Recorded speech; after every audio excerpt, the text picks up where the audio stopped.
नमस्कार। आज हम एक बड़े ही दिलचस्प सवाल को समझने की कोशिश करेंगे। हम अपने आसपास के खतरों को मतलब रिस्क को मापते कैसे हैं? क्या इसका कोई आसान तरीका है? चलिए आज इसी को समझते हैं। तो शुरुआत एक सीधे से सवाल से करते हैं। स्क्रीन पर इन दो तस्वीरों को देखिए। क्या लगता है इनमें से ज्यादा रिस्की कौन सा है? बस अपना पहला अंदाजा लगाइए, जो भी मन में आए। तो क्या लगा, पिघली हुई धातु या फिर वो उड़ती हुई चिंगारियां? देखिए, अक्सर जो हमें पहली नज़र में सही लगता है ना, ज़रूरी नहीं कि वो सच हो। हमारी गट फीलिंग, हमारा अंदाज़ा कई बार धोखा दे जाता है।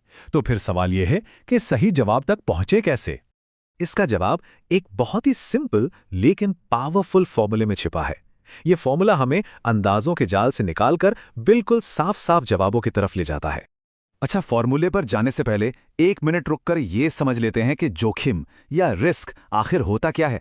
सीधी सादी भाषा में कहें तो रिस्क का मतलब है किसी बुरी घटना के होने का चांस, जिसका असर हमारे काम या हमारे मकसद पर पड़ सकता है। और ये रहा वो फॉर्मूला। रिस्क बराबर है संभावना गुणा गंभीरता। बस इतना सिंपल। यही वो चाबी है जो कंफ्यूजन के हर ताले को खोल देती है। देखने में जितना आसान है ना, ये उतना ही शक्तिशाली भी है। तो इस फॉर्मूले में दो ही चीजें हैं।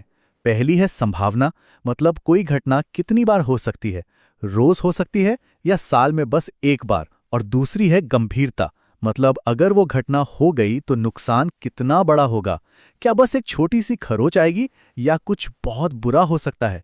चलिए, थ्योरी तो समझ आ गई। अब देखते हैं कि असल में ये काम कैसे करता है। हम 5 आसान से स्टेप्स में रिस्क कैलकुलेट करना सीखेंगे। तो ये हैं वो 5 स्टेप्स। पहला, खतरे को पहचानो। दूसरा, उसकी संभावना को एक नंबर दो। तीसरा, उसकी गंभीरता को एक नंबर दो। चौथा, दोनों को गुणा करके रिस्क निकालो। और पांचवा, समझो कि उस रिस्क का मतलब क्या है। चलिए एक बहुत ही आम सा उदाहरण लेते हैं, वेल्डिंग का। यहां काम हो रहा है वेल्डिंग, और इसमें खतरा क्या है? वो जो वेल्डिंग आग से खतरनाक यूवी किरणें निकलती हैं, वो है खतरा। अब आता है स्टेप नंबर 2, संभावना। हमें खुद से पूछना है ये कितनी बार हो सकता है। इसके लिए हमारे पास 1 से 5 तक का एक स्केल है। 1 मतलब बहुत कम और 5 मतलब लगभग तय है। अब वेल्डिंग के केस में तो वेल्डर का सामना इन यूवी किरणों से रेगुलरली होता है। तो इस स्केल के हिसाब से हम वेल्डिंग में यूवी रेडिएशन की संभावना को 4 का स्कोर देंगे, जिसका मतलब है कि ये संभावित है या लाइकली है। अब तीसरा स्टेप, गंभीरता। यहां सवाल है, अगर ऐसा हुआ तो नुकसान कितना बड़ा होगा? इसके लिए भी हमारे पास 1 से 5 का स्केल है। 1 मतलब मामूली चोट और 5 मतलब मौत। यूवी रेडिएशन से आंखों में बहुत दर्दनाक और गंभीर चोट लग सकती है, जिसे आर्क आई भी कहते हैं। तो गंभीरता के स्केल पर भी हम इसे 4 का स्कोर देंगे, जिसका मतलब हुआ गंभीर चोट या सीरियस इंजरी। बहुत बढ़िया। अब हम चौथे स्टेप पर हैं, कैलकुलेशन। हमें बस संभावना और गंभीरता के स्कोर को गुणा करना है। तो ये हो गया 4 गुणा 4। और हमारा रिस्क स्कोर निकल कर आता है 16। लेकिन इस नंबर का मतलब क्या है? ये अच्छा है, बुरा है या बहुत ही बुरा है? इसे समझने के लिए हम अपनी एक्शन टेबल पर नजर डालते हैं। और यहां देखिए, 16 का स्कोर उच्च जोखिम यानी हाई रिस्क की कैटेगरी में आता है। इसका सीधा सा मतलब है कि इस पर तुरंत ध्यान देना होगा, एक्शन लेना ही पड़ेगा। चलिए अब फटाफट कुछ और उदाहरण देखते हैं, ताकि ये पता चले कि यही तरीका अलग अलग सिचुएशन में कैसे अलग अलग नतीजे देता है।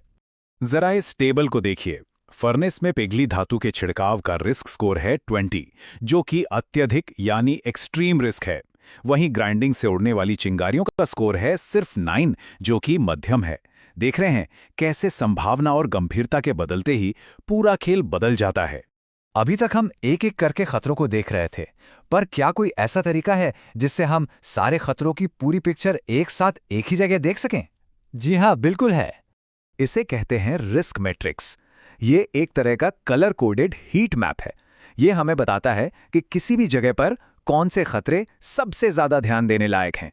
हरा रंग मतलब सब ठीक है, कम रिस्क है, और लाल रंग का मतलब है कि यहां सबसे ज्यादा खतरा है। इससे हमें अपनी प्राथमिकताएं तय करने में बहुत मदद मिलती है। तो आज हमने क्या सीखा? पहली और सबसे जरूरी बात, रिस्क सिर्फ एक डर या एहसास नहीं है, इसे बाकायदा कैलकुलेट किया जा सकता है।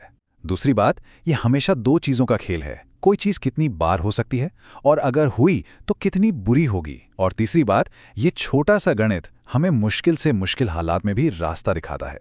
अब जब ये तरीका समझ आ ही गया है तो एक पल के लिए ज़रा सोचिए, हमारे अपने काम में या हमारी अपनी ज़िंदगी में वो सबसे बड़ा अदृश्य रिस्क क्या है जिस पर हमारी नज़र ही नहीं गई। शायद ये फॉर्मूला उसे देखने और समझने में हमारी मदद कर सकता है।